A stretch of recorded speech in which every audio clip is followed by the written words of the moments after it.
Ciao a tutti, ho in braccio un nuovo prodotto di IK Multimedia o IK Multimedia che sarà presentato al prossimo NAMM 2025 e uscirà in primavera.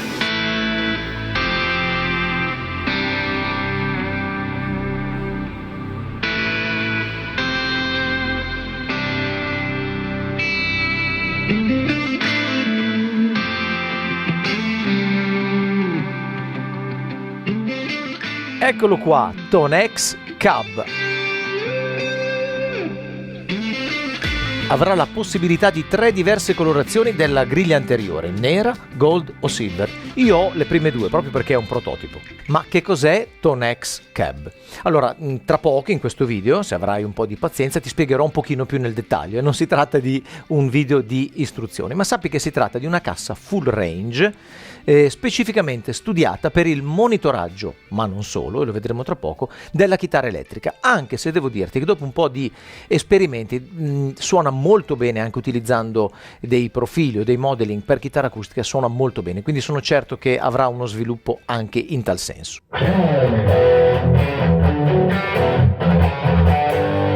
Suona benissimo. Ragazzi, in questo video non posso farvi sentire niente, cioè è una cassa da monitoraggio.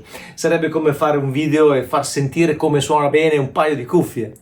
Un genio. Quindi dovete fidarvi di me, della mia esperienza, della storia di IK Multimedia e del fatto che questi video non sono video sponsorizzati, non sono video pagati da nessuno, sono video di condivisione con voi. Anche se si chiama Tonex Cab, non è destinata soltanto a chi usa Tonex, quindi chiunque usi dei profiler, modeler oppure sistemi più complessi formati da una scheda audio, il computer su cui caricare dei plugin di emulazione e simulazione di speaker, insomma chiunque abbia bisogno di una cassa full range per il monitoraggio, anche se poi vedremo tra poco che Tonex Cab fa molto di più.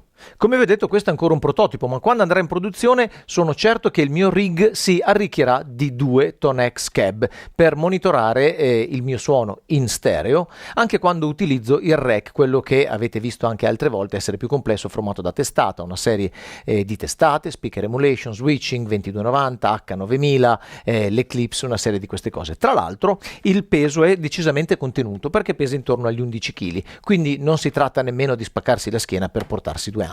Direi sia giunto il momento di spiegarvi un po' di dettagli. La cassa è amplificata, 700 watt, e grazie a questi sostegni possiamo inclinarla in modo da dirigerla proprio verso di noi, nella posizione in cui stiamo suonando, senza spaccare i timpani al tastierista o al cantante, che di solito sono vicino a noi o di fronte a noi. Sul pannello frontale troviamo sulla destra lo switch di accensione e sulla sinistra la spia che ci dice che l'ampli è acceso. Abbiamo poi una serie di controlli di tono che possiamo usare liberamente, oppure possiamo utilizzarli e memorizzarli in preset, o ancora possiamo utilizzarli per modificare dei preset esistenti. Il controllo Amp Tone è a mio avviso il controllo più importante, ovviamente è molto importante anche il volume, ma dal punto di vista timbrico, perché ci permette, ruotandolo tutto a sinistra, di arrivare a quello che si chiama mic, e cioè è come se noi avessimo il nostro amplificatore microfonato che esce da un monitor praticamente da studio, perché abbiamo detto che la cassa è full range, quindi col suono molto dettagliato.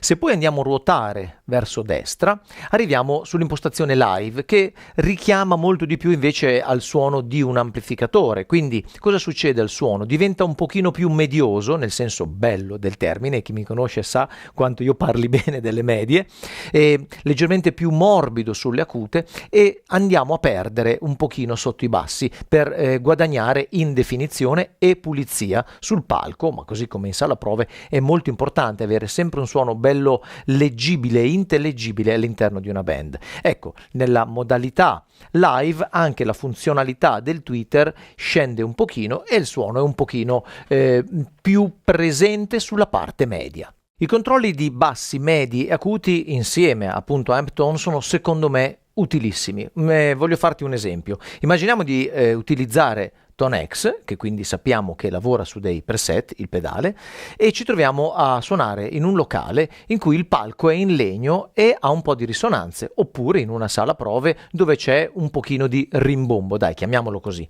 Ecco che andando semplicemente a modificare non solo amp tone spostandolo più verso il live, ma andando magari ad attenuare i bassi o dando un pochino di presenza su medi e acuti, ecco che noi andiamo a modificare tutti i preset senza dover entrare nelle funzioni di edit di un qualsiasi modeler, profiler, eccetera. E quindi a mio avviso sono molto importanti. Molto importante anche il fatto che poi eventualmente li si possa organizzare in preset e salvare. Uno si può ricordare che serve una certa equalizzazione quando è in sala prove o quando è dal vivo, oppure avere direttamente accesso così senza nessun preset, come si dice alla vecchia, per poter modificare in tempo reale e andare a sopperire delle carenze acustiche, dell'acustica del locale dove stiamo suonando. Abbiamo poi anche due volumi. A sinistra il volume di quanto entra dall'aux in, tra poco dimostrerò il pannello posteriore, e a destra invece abbiamo il volume dell'ampli, quindi proprio del nostro strumento.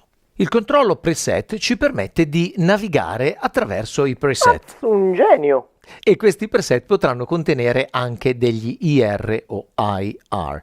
Quando ToneX Cab sarà lanciato ci sarà un software per gestire tutti i vari controlli e per caricare gli IR. L'utilità di avere degli IR caricati direttamente su ToneX Cab risiede soprattutto nel fatto che possiamo collegare la nostra cara, buona e vecchia pedaliera analogica direttamente qui, con un giusto IR, poter suonare direttamente. I LED che vediamo sopra iPod servono per dirci in quale preset siamo, a quale valore è il controllo corrispondente e a quale valore è memorizzato quel preciso controllo all'interno del preset. C'è poi un altro LED che ci dice che se siamo in modalità preset, quel preset è stato editato.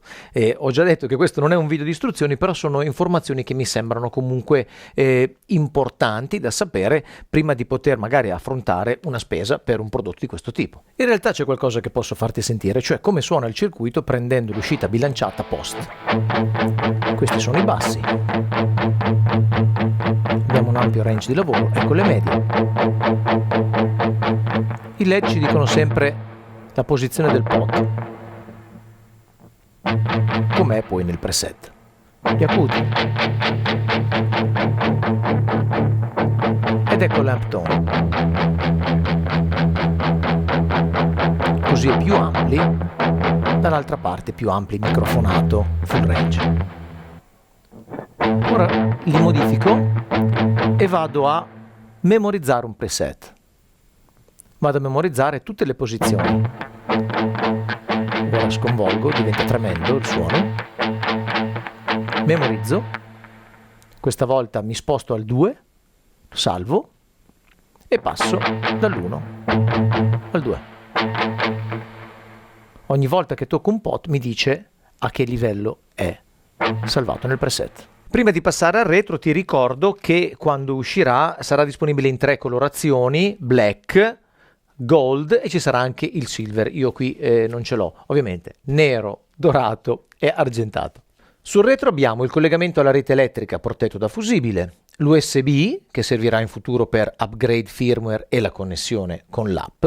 Poi abbiamo l'input che arriva dal nostro sistema e l'aux in. Sostanzialmente qui abbiamo un mini mixer che ci permette di monitorare il nostro suono passando anche dai controlli di tono senza influenzare l'input ausiliario che potremmo usare, ad esempio, per ascoltare una base e suonarci sopra. Le porte MIDI ovviamente servono per poterci interfacciare con altri dispositivi che utilizzino il MIDI e poter cambiare nello stesso momento sia sull'altro dispositivo che su ToneX Cab. C'è poi un output bilanciato che è molto utile perché ci permette di scegliere pre o post.